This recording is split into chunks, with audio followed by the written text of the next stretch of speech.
ओम या श्री स्वयं सुखिदीनां भवने स्वलक्ष्मी पापात्मनां कृतिदयां हृदये सुबुद्धि श्रद्धा सतां कुलजना प्रभवस लज्जा ताम त्वाम नतास्म परिपालय देवी विश्वम। नमस्कार, स्वागत है आपका आचार्य वाणी में। और आज हमारा विषय है धनु राशि। 6 तारीख का अवसर, बृहस्पतिवार का दिन है, अमावस्या तिथि है और ये अमावस्या बेहद खास। वट सावित्री का व्रत है और साथ से शनि जयंती है। शनि महाराज आपकी राशि के अनुसार से स्वग्रही होकर तृतीय भाव में बैठे हैं, पराक्रम वाले भाव में बैठे हैं। लेकिन पराक्रम करा रहे हैं, लेकिन थोड़ा धीरे धीरे लेकिन भाग्य को देख रहे हैं। ऐसे में 1 वर्ष तक यहाँ रहेंगे।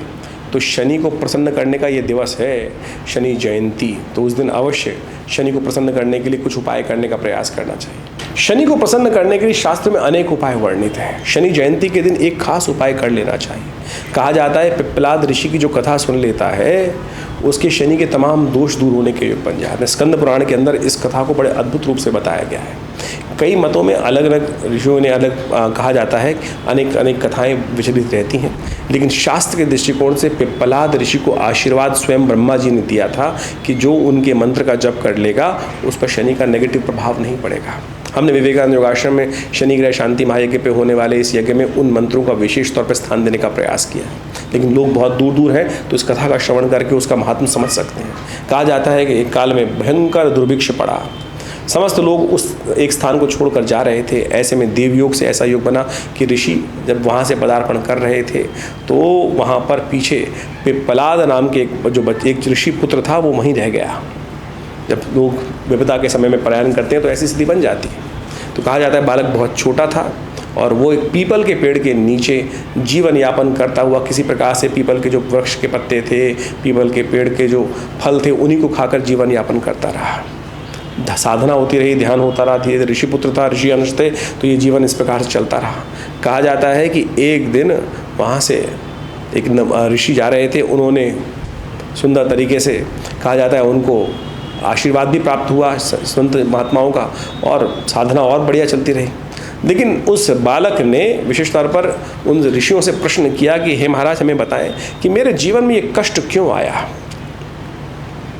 कि मेरी स्थिति ऐसी रही कि परिवार से भी दूर हो गया और इस पीपल के पेड़ के कोटर में रहकर मुझे अपना जीवन यापन करना पड़ा। तो उन ऋषि ने उनको बताया कि ये सारा का सारा आपके पूर्वजन्म कर शनि के दुष्प्रभाव के कारण से ये योग बना, कि जिसके कारण से शनि के जो भयावह दंड था वो आपको भोगना पड़ा। ऋषि को बड़ा क्रोध आया, ऋषि पुत्र को, और उन्होंने आकाश मार्ग पे देखा और शनि महाराज वहीं से देखते ही उनकी दृष्टिपात होती हुई, कहा जाता है कि उस धरा पर, उसी जगह उनके जहाँ पीपल का पेड़ था वहीं आकर ज़मीन पर गिरे और उन्हीं के कारण से उनके घुटनों में चोट लग गई। उस दिन से शनि की स्थिति जो पंगु हो गए, शनि कहा जाता है, उस दिन शनि भी पंगु हो गया। उस दिन से जब शनि महाराज उस धरा पर आकर गिरे तो पृथ्वी, जो संसार का जो चलन था, वो दिक्कत में आ गया। ब्रह्मा स्वयं उपस्थित होते हैं वहाँ पर। कहा जाता है, ऋषि को कथा को हम छोटी करने का प्रयास कर रहे हैं। तो ब्रह्मा जी के आशीर्वाद से पिप्पलाद से प्रार्थना करके ये कहा गया कि हे ऋषि, आप शांत हों। शनि जो देते हैं वो तो कर्म अनुसार प्रभाव देते हैं, लेकिन अब इनको क्षमा करें आप। तो कहा जाता है कि ब्रह्मा के आशीर्वाद से उस दिन ऐसा योग बना कि कहा गया कि जो आज के दिन इस जो शनि की जयंती के अवसर पर जो पिप्पलाद ऋषि का नाम लेगा, इस कथा का श्रवण करेगा, ओम पिप्पलादाय नमः इस मंत्र का जप करेगा, उस पर शनि अपना नेगेटिव प्रभाव नहीं दिखाएंगे। तो ये कथा का श्रवण कर कर जो इस मंत्र से भगवान को प्रसन्न करने के लिए, शनि के प्रसन्न के निमित्त शनि का आशीर्वाद है, भगवान ब्रह्मा का आशीर्वाद है, जो वहाँ पर एक यज्ञ भी देते हैं। तो पिप्पलादाय स्वाहा, ओम पिप्पलादाय नमः इस मंत्र का एक माला जप कर लीजिए, आहुति दे दीजिए। कहा जाता है कि शनि के नेगेटिव प्रभाव को दूर करने के लिए अद्भुत है। तो यहाँ शास्त्रोक्त है, स्कंद पुराण की कथा है, भविष्य पुराण में भी इस प्रकार की कथा बताई गई है। तो आप अवश्य इन कथाओं को महत्व रूप समझकर, स्थिति का महत्व समझते हुए कार्य करने का प्रयास कीजिए। ये शास्त्र में वर्णित कथाएं हैं और इन सब के द्वारा शनि जयंती पर हमने भी विवेकानंद योगाश्रम में बड़ा कार्यक्रम रखा है। आप अवश्य इसमें सम्मिलित होकर, यज्ञ में सम्मिलित होकर हनुमान चालीसा के 100 पाठ रहेंगे। हमने विभिन्न प्रकार से शास्त्रोक्त विधि के अनुसार से समस्त विधियाँ बनाई हैं। जैसे शास्त्र का हनुमान चालीसा का जो पाठ कहा गया है कि शनि का आशीर्वाद स्वयं हनुमान जी को मिला था, जो विशेष तौर पर जब उन्होंने लंका का दहन किया था तो ये भी शास्त्रोक्त है। लेकिन आज संसार विचित्र विडंबना में फंस गया है। कोई तेल चढ़ाया जा रहा है, कोई कुछ और उपाय किया जा रहा है, कोई नगी पहने जा रहा है। तो इन सब विचित्र स्थितियों से हटो, सीधे साधे उपाय शास्त्रोक्त विधि के अनुसार से करो। देखिए शनि भी प्रसन्न होंगे और आपको कष्ट से निवृत्ति का योग भी बनेगा। तो इस तिथि का लाभ अवश्य लेने का प्रयास कीजिए। 7 तारीख का अवसर शुक्रवार का दिन, प्रतिपदा का तिथि है और मिथुन राशि में चंद्रमा का पदार्पण सुबह सुबह हो रहा है। ये आपके लिए बड़ा सुंदर रहेगा, नई शक्ति का संचार करने वाला रहेगा। करवीर व्रत है। सूर्य इन दिनों छठे भाव में चल रहे हैं। स्वास्थ्य के दृष्टिकोण से दिक्कत कर रखी है उन्होंने कहीं ना कहीं। तो ऐसे में अभी 10 दिन और सूर्य चलने वाले हैं। यहाँ पर प्रचंड गर्मी देने वाले हैं, प्रचंड भीषण ताप देने वाले हैं। ऐसे में स्वास्थ्य के दृष्टिकोण से धनु राशि वालों के लिए एक उपाय बता रहे हैं। हर रोज़ कनेर के पुष्प को तोड़कर उनका पूजन कर कनेर के पेड़ का तोड़ लीजिए एक पुष्प को और भगवान सूर्य को अर्घ्य दे दिया कीजिए।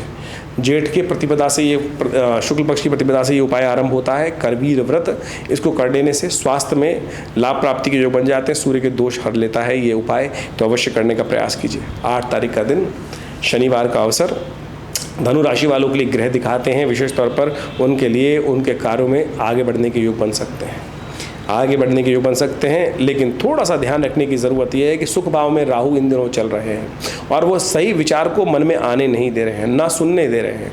तो ऐसे में थोड़ा ध्यान रखते हुए कार्य करेंगे तो अच्छा रहेगा। आलस्य को त्यागने का प्रयास कीजिए। शनिवार का अवसर है। पीपल के पेड़ के पास जाकर एक दीपक प्रज्वलित करें और थोड़ा सा तिल वहाँ पर अर्पित करें। देखिए शनि अनुकूल होने के योग बनेंगे।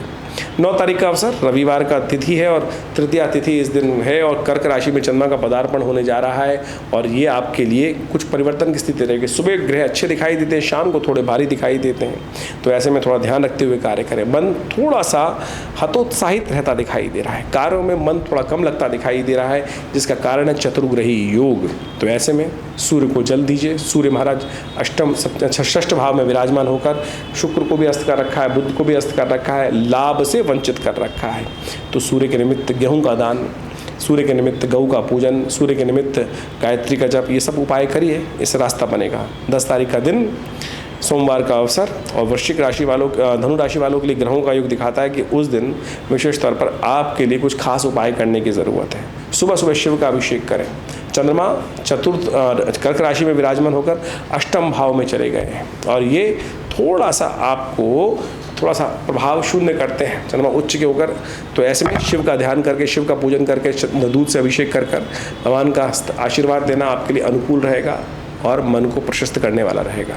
ज्योतिष विज्ञान के अंतर्गत फलित ज्योतिष को समझने के लिए 2 प्रकार से ज्योतिष की गणनाएं की जाती हैं। गणनाओं का फलित जिस प्रकार से एक तो गोचर के दृष्टिकोण से किया जाता है, जिसके साथ हम आपके साथ लगातार जुड़े रहते हैं कि यानी आज के ग्रह योग आपकी राशि के अनुसार से चंद्रमा जहां आपका विराजमान है वहां के दृष्टिकोण से देखते हुए आज जो गोचर में ग्रह परिवर्तित हो रहे हैं वो क्या प्रभाव उत्पन्न कर रहे हैं। इसके साथ साथ मूल जन्म पत्रिका भी बहुत इंपॉर्टेंट विषय है। मूल जन्म पत्री में कौन सी दशाएं चल रही हैं, कौन सी अंतर दशाएं चल रही हैं, किस प्रकार से ग्रहों का योगायोग बना है, नवांश इत्यादि में ग्रहों की स्थिति क्या है, हर व्यक्ति के अनुसार से। देखिए गोचर के दृष्टिकोण से जब हम राशि के हिसाब से फलित करने का प्रयास करते हैं तो एक जनरल कैटेगरी के हिसाब से हम बता सकते हैं, समझ सकते हैं कि किस प्रकार के ग्रह योग है। अब व्यक्ति जिस पायदान पर बैठा है, आप समझें कि पहली मंजिल पे, दूसरी मंजिल पे, 100वीं मंजिल पर, पहली सीढ़ी पर है, 10वीं सीढ़ी पर है, या भूतल ग्रह के मतलब जमीन के अंदर दब फंसा पड़ा है, उन सब ग्रह स्थिति को समझते हुए वो मूल जन्मपत्री से पता चलेगा कि स्थिति क्या है व्यक्ति की।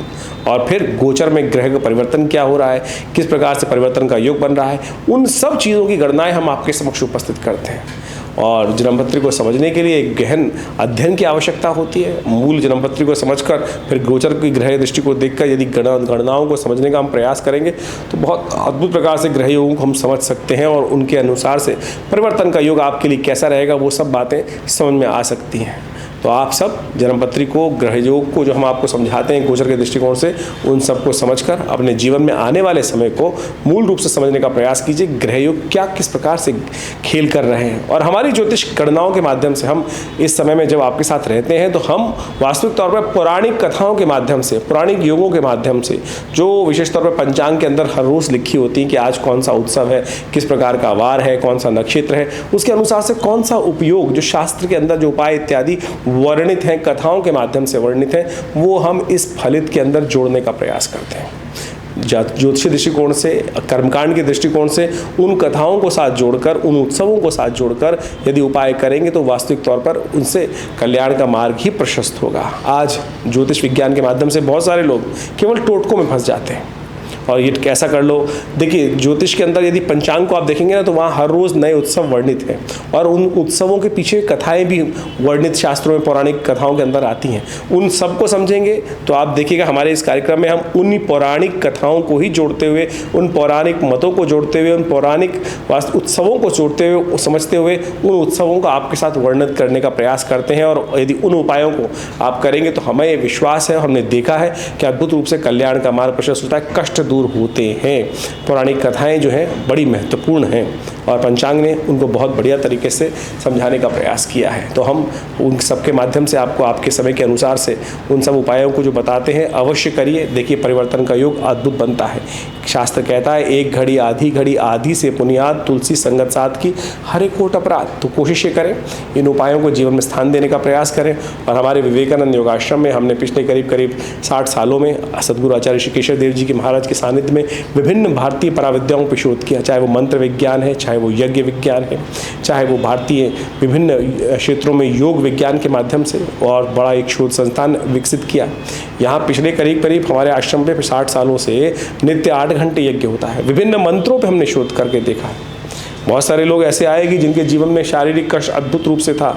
एक तो कई कष्ट तो ऐसे आए कि बिल्कुल कोई दवाई काम ही नहीं कर रही थी, और जैसे ही महामृत्युंजय मंत्र का प्रयोग किया गया उनके लिए अनुष्ठानित तौर पर देखिए आप परिवर्तन का योग बना। विभिन्न ग्रह योग ऐसे थे कि विकट परिस्थिति में थे, केस पे केस, कोर्ट में जमानत भी नहीं हो रही थी, लेकिन ऐसे में दुर्गा शमनी का, सुंदर भगवती दुर्गा का प्रयोग किया गया और उन केसों के माध्यम से उनके जीवन में कष्ट के दूर पड़े। शत्रु लगातार परेशान कर रहे थे। ये सब वास्तविक तौर पर शास्त्र में जो वर्णित कथाएं हैं उनको भी हम समझिए। बगलामुखी जी का प्रयोग बड़ा दिव्य है और कहा जाता है कि मुकदमे इत्यादि विजय में शत्रुओं पर विजय प्राप्त करने के लिए वो अद्भुत रूप से कार्य करता है। हमने हजारों बार करके देखे ये सारे प्रयोग, बिल्कुल प्रत्यक्ष रूप से काम करते हैं। श्रद्धा के साथ, विश्वास के साथ इन सब चीज़ों को किया जाए तो जीवन में कष्ट दूर होने के योग अद्भुत रूप से बन सकते हैं। तो विभिन्न उत्सव जो समय समय पर आते हैं हम आपको अवगत कराते रहते हैं, उन मंत्रों को साथ भी आपको जोड़ने का प्रयास करते हैं।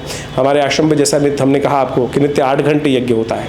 माँ भगवती का सुंदर शिवविग्रह विराजमान है जो 1947 में मुल्तान से आया, और आज उनके ही सानिध्य में चमत्कारिक मंत्रों का यज्ञ जब करते हैं तो उनके कार्यों की, मनोकामनाओं की फलीभूति होने में हम बहुत अद्भुत प्रकार से देखा गया है, प्रयोगों करके देखा गया है कि वो फलीभूत होते हैं, चमत्कार उपस्थित होता है। तो आप नित्यप्रति आश्रम में होने वाले यज्ञों में हर रविवार को पधार कर उसमें सम्मिलित हो सकते हैं। विभिन्न कार्यक्रम समय समय पर होते रहते हैं, उनको अवगत आपको कराते रहते हैं। हॉस्पिटल इत्यादि में बहुत सारे कार्य चलते हैं। विवेकानंद योग नेचुरोपैथी आयुर्वेदिक हॉस्पिटल जो चल रहा है, गौशाला की चल रही है, साथ साथ विभिन्न भंडारे चलते रहते हैं समय समय पर। आप सब भी उन सब कार्यक्रमों में आश्रम के साथ जुड़ सकते हैं। आपका स्वागत है। धन्यवाद।